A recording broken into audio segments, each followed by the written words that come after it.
November 24, 1998. The quiet chill of the Utah mountains suddenly shattered by the clatter of falling dominoes. A single letter, exposing a trail of hidden payments, had just landed on a desk, and the entire global prestige of the Olympic movement teetered on the brink of collapse. How could the pursuit of the world's most celebrated sporting event devolve into a criminal enterprise, fueled by cash, scholarships, and backroom deals? The answer lies not in distant lands, but in the pristine snowfields of Salt Lake City, where the cost of winning wasn't measured in athletic prowess, but in illicit financial favors. This is the moment when the mask of Olympic purity was violently ripped away, revealing the corruption underneath. The price of victory. The dream had always been so close. Since 1966, Utahns had pitched the idea of hosting the Winter Games. 4 times they tried, and 4 times they failed. But by 1995, after years of relentless effort, Salt Lake City finally secured the rights for the 2002 Winter Olympics. The organization's SLOC seemed to have finally mastered the art of the ask. But what they were mastering wasn't diplomacy or logistics, it was influence peddling, allegedly beginning shortly after they lost the bid for the 1998 Winter Games to Nagano. Sources suggest that after that loss, the strategy shifted from mere campaigning to something far darker. The process of awarding the games had become a transactional marketplace, and the International Olympic Committee members were the clientele. The key mechanism was a slush fund, allegedly established by the bid committee. This fund wasn't for marketing, it was for securing votes. The inducements were insidious: lavish gifts, cash payments, and perhaps most damningly, direct financial support for the families of the very people who held the deciding votes. One of the most explosive revelations involved tuition payments. Imagine a scenario where the chance for a child's elite education, a scholarship worth over $10,000, was quietly deposited into an International Olympic Committee member's family account. The paper trail, when it finally emerged, pointed directly to the SLOC leadership. The collapse. The edifice of secrecy finally crumbled on November 24, 1998. That was the day the report surfaced, detailing the tuition payments. The immediate fallout was catastrophic.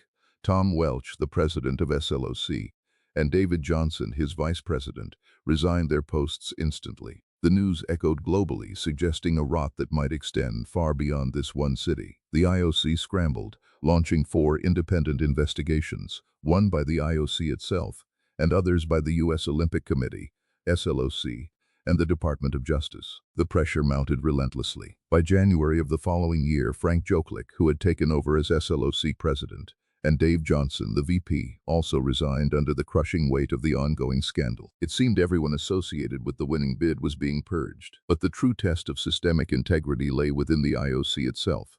Could the organization police its own ranks? The Board of Ethics released its report in February 1999. Laying bare the extent of the corruption. The transactions weren't just about Salt Lake City. Investigations confirmed that IOC members had accepted cash, gifts, and benefits during the bidding processes for both the 1998 Winter Games and the 2000 Summer Games. This wasn't an isolated incident. It was a pattern of behavior, baked into the system. The final reckoning came in March 1999. The IOC expelled 6 members: Arroyo, Abdulgadir, Gangda, Keita, Santander, and Walwork. 10 others were sanctioned. This marked the first time in IOC history that members were expelled or sanctioned for corruption related to the bidding process. The architect of inducement. While the world focused on the expelled members and the resigned Utah officials, the question of who exactly orchestrated these specific, targeted favors remained partially obscured. One name frequently cited in the deeper files, though often overshadowed by Welch and Johnson in public reports, is Robert Maxson. His alleged actions suggest a granular level of planning in securing votes, moving beyond general organizational funding into specific, undeniable bribery. The money trail suggests that scholarship payments and direct cash infusions were not accidental perks. They were tactical purchases, the very definition of securing an unfair advantage. It was a sophisticated operation, using the promise of future benefits, like the promise of a venue visit coupled with gifts, to sway the independence of committee members. The fallout forced an unprecedented reckoning. The IOC had to prove it could clean house. By December of that year, the 110th IOC session adopted sweeping reforms. The central new rule, a complete prohibition on IOC members accepting any gifts or benefits that could possibly influence their independence. Furthermore, they banned on-site venue visits that included gift-giving after 1999. The world watched to see if these shiny, polished pronouncements would actually stick, or if they were merely superficial changes covering the same old transactional chord. The aftermath and echoes. The judicial process was slow, painful, and ultimately inconclusive for the American organizers. In December 2003, a federal judge acquitted Tom Welch and David Johnson of the most serious charges of bribery and fraud. It was a legal acquittal, but the reputational damage was permanent. The IOC, meanwhile, moved toward broader compliance, eventually ratifying international anti-bribery conventions. But the legacy of the Salt Lake City scandal is not the acquittal of two businessmen. It is the forced evolution of an ancient institution. The image of the pristine, selfless Olympian ideal had been stained by whispers of envelopes stuffed with cash exchanged in hotel lobbies for the right to host the world.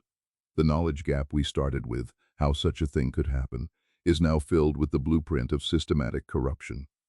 The reforms enacted were the direct consequence of that November 1998 revelation, a bitter necessity born from the near collapse of faith in the Olympic spirit. The games would continue, but the rules of engagement, under the cold, watchful eye of global scrutiny, had been irrevocably changed.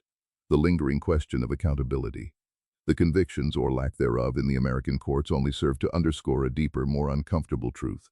The corruption was structural, not merely individual. While 6 IOC members were expelled, the narrative often sidelined the responsibility of the bidders themselves. Salt Lake City's victory, achieved through allegedly compromised means, left an asterisk next to the 2002 Winter Games before the torch was even lit. This atmosphere of suspicion permeated the preparation phase. Every sponsorship deal, every infrastructure decision, was viewed through the lens of the scandal, forcing SLOC leadership, new leadership, trying desperately to restore credibility into unprecedented levels of transparency. The U.S. government's investigation, while ultimately failing to secure criminal convictions against the SLOC executives, documented a system where influence was bought with alarming precision.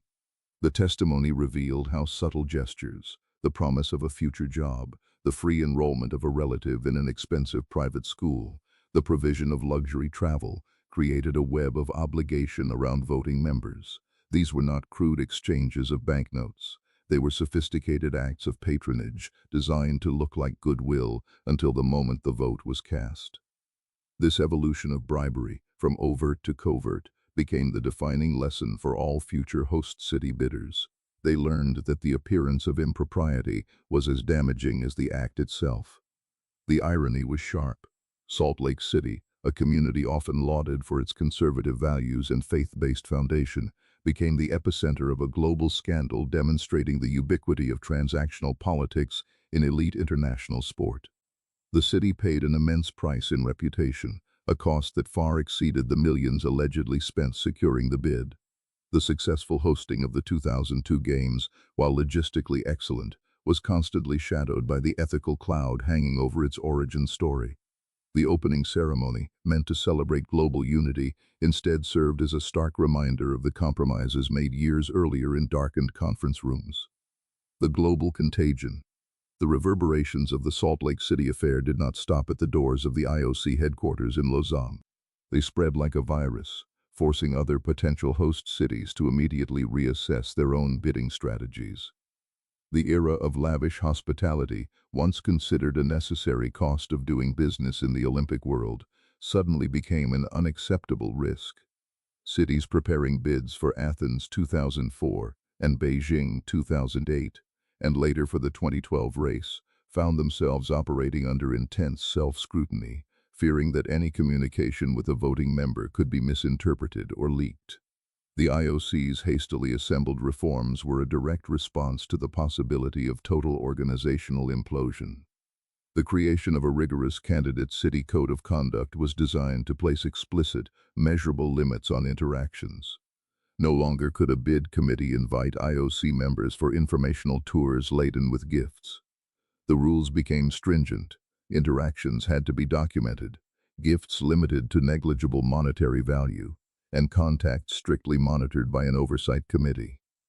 This enforced sterility fundamentally changed the human element of the bid process, removing the warm, personal lobbying that had characterized decades of Olympic politics. Yet systems change slowly. The expulsion of 6 members was a dramatic purge, but many whispered that those removed were simply the easiest targets, the ones whose indiscretions were too blatant. The true test of the system's resilience lay in whether the culture of entitlement among the remaining members had truly shifted. Did the promise of future consulting contracts or positions on lucrative international sports bodies replace the direct cash incentives? The cynicism persisted because the power, the ability to bestow the world